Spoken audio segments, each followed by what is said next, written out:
હાલ રાજ્યમાં ધોધમાર વરસાદ વરસી રહ્યો છે ત્યારે વડોદરા ખાતે પણ ધોધમાર વરસાદના કારણે પાણી ભરાયા હતા। વડોદરાના ઉંડેરાના લોકો 5 દિવસથી પાણીમાં રહેવા માટે મજબૂર થયા છે। જ્યાં મંતવ્ય ન્યૂઝની ટીમ ઉંડેરા તળાવ પાસે પહોંચી હતી। ઉંડેરા તળાવના ડ્રોન દ્રશ્યો પણ સામે આવ્યા છે। પાણી ભરાતા નાગરિકોને ભારે હાલાકી વેઠવાનો વારો આવ્યો। જો નાગરિકોને નોકરી ધંધે જવામાં તકલીફ પડી રહી છે। જ્યાં વડોદરાના ઉંડેરાના લોકો 5 દિવસથી પાણીમાં રહેવા મજબૂર બન્યા છે। જે નોકરી ધંધા જતા લોકો છે તેમને પણ મુશ્કેલીનો સામનો કરવાનો વારો આવ્યો છે। ઉંડેરા તળાવના ડ્રોન દ્રશ્યો પણ સામે આવ્યા છે।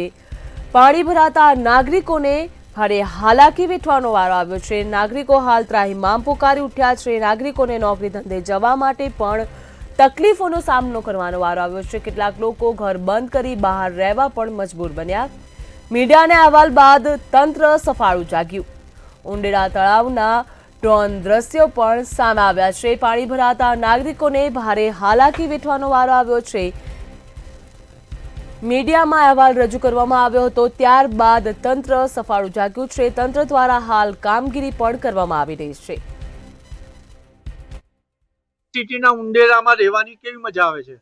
આવું દર વર્ષે આવું અમારે નીકળવાની બહુ મુસીબત છે। પાણીથી બેરે નીકળવું પડે। પાણીમાં 4-5 દાડે પાણી આવું જ છે। અમારે ભરેલું જ કરવાનું। કોર્પોરેટર ધારાસભ્યો આવે છે જોવા? કોઈ જોવા નહીં આવતું। શું કહેશો એમને? આ શું કહેવાનું એમને? કોઈ આવતું નહીં જોવા। તંત્રને કશું કેવું છે? આ બધું જોવો ના ઠેઠ આવું જ છે। આવો કોને કહીએ? આવો કોઈ આવતું નહીં તો કોને કહીએ? શું નામ છે તમારું? મંજુલાબેન। સિટી વડોદરાનું ઉંડેરા તળાવ આપ જોઈ શકો છો કે આ સ્માર્ટ સિટીનું ઉંડેરા તળાવ વિસ્તાર છે।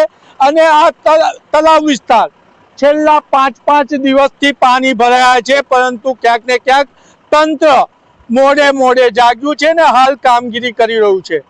આ સ્ક્રીન પર જોઈ રહ્યા છો કે ઉંડેરા તળાવમાંથી પાણી બહાર વહી રહ્યું છે અને નાગરિકોને પારાવાર મુશ્કેલી છે। ત્યારે સવાલ એ ઊભો થયો છે કે વડોદરા મહાનગરપાલિકાના અધિકારીઓ સ્થળ પર પહોંચ્યા છે, જમવાની વ્યવસ્થા કરે છે અને દવાની વ્યવસ્થા કરી રહ્યા છે। ત્યારે સવાલ એ ઊભો થાય છે કે કોર્પોરેટર અને ધારાસભ્યો છે ક્યાં? કારણ કે જે રીતના નાગરિકોને તકલીફ પડી રહી છે પરંતુ નથી ધારાસભ્ય દેખાતા કે નથી કોર્પોરેટર દેખાતા। વફાદારો ગાયબ છે અને નાગરિકોને પારાવાર મુશ્કેલી પડી રહી છે। અને પ્રધાનમંત્રી વડોદરાને સંઘાઈ બનાવવાની વાત કરે છે પરંતુ મંતવ્ય ન્યૂઝ વારંવાર કહી રહ્યું છે કે વડોદરાનું ઉંડેરા વિસ્તાર વેનિસ બની ચૂક્યું છે। અને સ્થાયી સમિતિના અધ્યક્ષ ગઈ ચોમાસામાં માનવ સર્જિત પૂર આવ્યું ત્યારે કહેતા હતા કે લોકોએ તરાપાને દોરડા વસાવી લેવા જોઈએ। ઉંડેરાના લોકો અત્યારે તરાપાના સહારે મજબૂર છે અને લોકો તરાપાના સહારે જ જમવાનું અને દવા મેળવી રહ્યા છે।